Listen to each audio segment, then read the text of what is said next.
Good morning friends, welcome back to my channel সোমার lifestyle.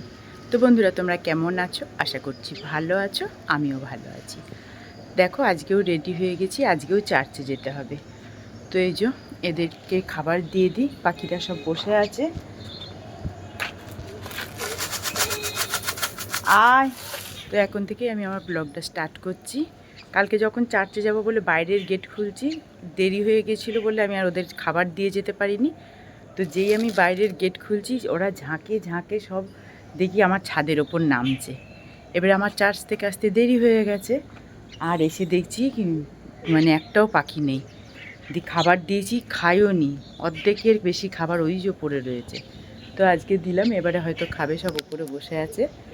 তো যাই, আমি চার্চটা করে আসি, পরে আসছি তোমাদের সামনে।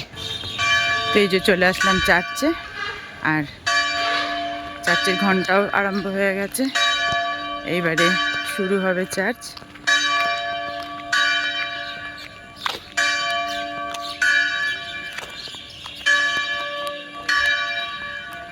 তো যাই, তো এই যে চার্চ শেষ হলো, এবারে যাচ্ছি বাড়ি। বাড়ি গিয়ে একটু চা খাবো, চা খেয়ে ঘরের কাজ আরম্ভ করে দেবো। চার্চ থেকে সোজা চলে এসেছিলাম দোকানে, বিস্কুট শেষ, তো গিয়ে চা খাবো। তো নিয়ে নিলাম দুটো টোস্ট বিস্কুটের প্যাকেট, গিয়ে এখন চা খেয়ে নেব। এই পাড়ার দোকানেই এসেছিলাম, এই যে আমাদের পাড়ায় এই দোকানেই এসেছিলাম। তো যাই বাড়ি। তো করে নিলাম লিকার চা, এবার ওই টোস্ট বিস্কুট নিয়ে এসছি, ওই দিয়ে চাটা খেয়ে নেব। তারপরে ভিডিও এডিট করতে বসতে হবে। আর আমার এই ঘরের এই জায়গাটার অবস্থা একবার দেখো, রোজ একটা একটা করে জামা কাপড় পরেছি, আর এই যে এখানে জমেছে। চাটা খেয়ে ভিডিও এডিট করে পোস্ট করব। তারপরে আজকে আবার এইগুলো জামা কাপড়গুলো সব গোছাতে হবে, পাট করতে হবে। মানে একদিক করতে যাই, আর একদিক আবার লন্ডভন্ড হয়ে যায়। তারপরে এই যে অল্টারটাকেও আজকে এগুলো সব আবার খুলতে হবে। মামারিয়ার এই যে অল্টার, এইগুলো আবার আজকে সব খুলে মামারিয়াকে আবার মামারিয়ার জায়গায় রেখে দেব। তো আমি চাটা খেয়ে নিই। তো এই যে মাছ আলা এসছে, একটু চিংড়ি মাছ নিলাম, পয়সাটা দিয়ে আসি। না, ওই কাল তেলাপিয়া মাছ আছে, কালকে দিলেন না? তেলাপিয়া মাছ আছে এখনো, কালকে খাওয়া হয়নি। 5-6 পিস মাছ তাও আছে। কালকে আবার কাতলা মাছ নিয়েছিলাম, সেই মাছটা কালকে খেয়েছি। তো এই যে হয়ে গেল মাছ নেয়া। দেখি চলে এসেছে সবজিওয়ালা।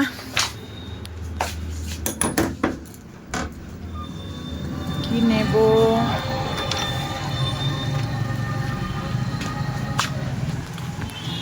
পেয়ারা বলা হয়নি আপনাকে, কালকে এনে দেবেন। বরবটি আজকে কত লঙ্কা নিয়ে এসছেন, কিন্তু এখন আমার অনেক লঙ্কা আছে, কি সুন্দর লাল লঙ্কা। বরবটি কত করে? 500 টাকা। বসে পড়লাম, ব্রেকফাস্ট নিয়ে বানিয়ে নিয়েছি ওটস, আর দোকান থেকে কিনে নিয়ে আসলাম টক দই। কেননা কালকে আর ওই ঝামেলার মধ্যে টক দই বসানো হয়নি, এখন আমি টক দই দিয়েই ওটসটা খেয়ে নেব। এটুকু থাক দই বসানোর জন্য। আর এই যে সবজি নিয়েছি, এখানে সব ছিটানো বিটানো হয়ে পড়েই রয়েছে। আগে আমি এটা খেয়ে নিই, তারপরে রান্নাবান্নার ব্যবস্থা করব। তো অনেকক্ষণ পর চলে আসলাম রান্নাঘরে। এই যে দুদিকে দুটো কড়াই চাপিয়ে দিয়েছি, কড়াইগুলো গরম হয়ে গেছে, দিয়ে দেব তেল। এই কড়াইটাতে আমি করব চাল কুমড়োর তরকারি।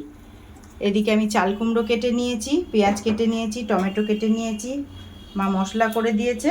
আর এদিকে আছে চিংড়ি মাছ কেটে সুন্দর করে ধুয়ে নুন হলুদ মাখানো হয়ে গেছে। তেলটা গরম হলেই আমি চিংড়িটা ভেজে এইটাই চাল কুমড়োটা চাপিয়ে দেব। আর এই কড়াইটাতে করব আমি, মা একটা তরকারি করেছে পটল দিয়ে মাছ দিয়ে ঝোল করেছে। তো আমরা এই যে মা করেছে পটল দিয়ে মাছ দিয়ে ঝোল, কিন্তু আমরা প্রত্যেকটা তরকারিতে টমেটো খাই। টমেটো না দিলে আমাদের তরকারি মোটেই ভালো লাগে না। তোমার টমেটো দিতে ভুলে গিয়েছে, দিয়ে আমি এখন এই যে একটু গোটা জিরে ফোড়ন দিয়ে ওর মধ্যে কটা টমেটো ছেড়ে দেব, তারপরে তেল ছেড়ে নেবো তরকারিটা। তাহলে একটু স্বাদটা বেড়ে যাবে।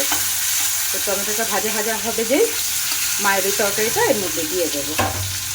তা হোক। আর এদিকে আমার মনে হচ্ছে তেলটা গরম হয়ে গেছে, এটাতে এবার আমি দিয়ে দেবো চিংড়ি মাছটা।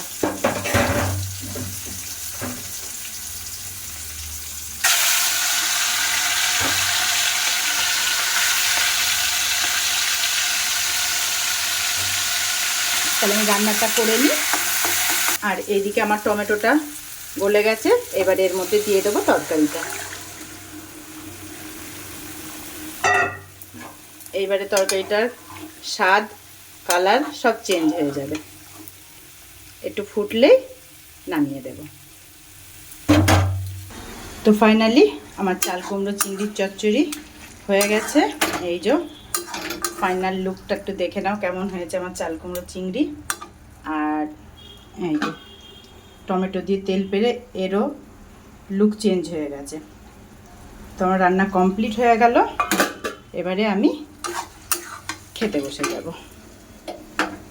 আমি আগে চাল কুমড়োটা নিয়ে নিয়েছি, মাখানো শুরু করে দিয়েছি, এবারে আমি খেয়ে নিই।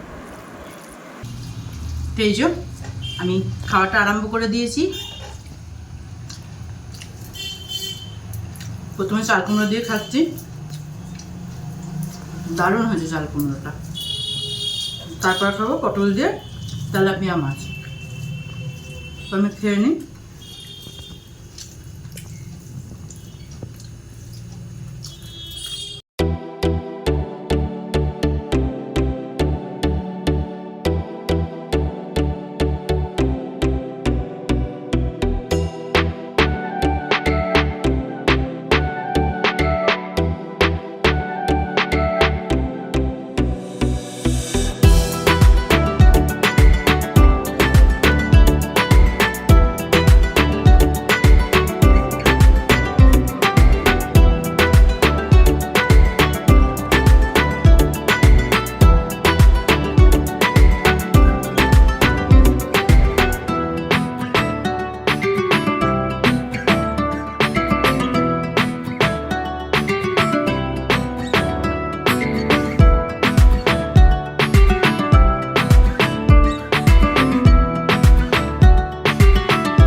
সিস্টাররা কোথায় যাচ্ছে প্রার্থনা করতে করতে, হয়তো চার্চে যাচ্ছে। তো দেখো আমি কাজ করতে করতে প্রার্থনার আওয়াজ শুনে ছুটলাম।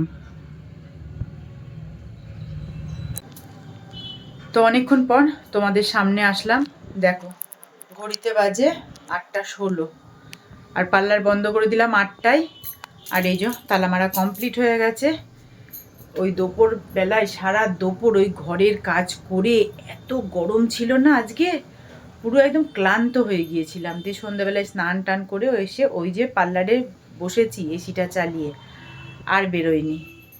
তো 8টা বাজলো, 8:30 নামিয়ে দিলাম। এইবারে যাব ঘরে।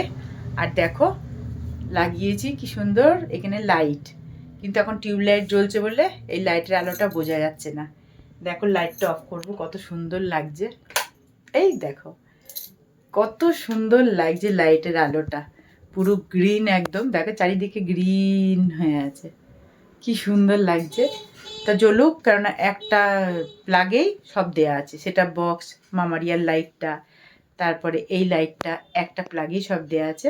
মা যখন টিভি বন্ধ করতে আসবে তখন ওই একটা সুইচ বন্ধ করে দেবে, সব অফ হয়ে যাবে। তো আমি যাই ঘরে, পার্লার তালা মারা কমপ্লিট হয়ে গেছে। আমি এবারে ঘরে গিয়ে ওটস বানাবো। ওটস বানিয়ে খেয়ে নেব। বাবা ঘরে তো এবারে আগুন, আজকে যেন প্রচণ্ড গরম। উফ, ঘর মোটামুটি সারা দুপুর করেছি। এই যে ড্রেসিং টেবিলটা ফাঁকা করতে পেরেছি, পরিষ্কার হয়ে গেছে ড্রেসিং টেবিল, যেখানকার যা জিনিস সব গুটিয়ে তুলে দিয়েছি। আর এই জামা কাপড়গুলো যে নিচে গড়াগড়ি খাচ্ছিল সেইগুলোকে আমি শুধু জাস্ট ওপরে তুলেছি। আমার আর আজকে ক্ষমতা ছিল না যেগুলো আমি পাট করি, তো যেরকম আছে থাক, আমি পরে সে আজকে আর হবে তো না, এই যে হয়ে গেল। এখন আমি ওটস বানিয়ে খেয়ে একদম টান টান বিছানায় উঠে পড়বো। তো পরে আসছি। তো বন্ধুরা দেখতেই পাচ্ছ, এই যে বানিয়ে নিয়েছি ওটস, খেতেও বসে গিয়েছি। এই যে দুপুরের তরকারি ছিল, অনেকটা করেই তরকারি আছে। দেখো মা খায়নি আজকে দুপুরে, মাছের তরকারি আছে, চাল কুমড়োর তরকারি আছে। তো আমি খেয়ে নিই, ব্লগটা এখানেই শেষ করছি। তোমরা সকলে ভালো থেকো, সুস্থ থেকো, দেখা হবে পরের ব্লগে। Bye, good night.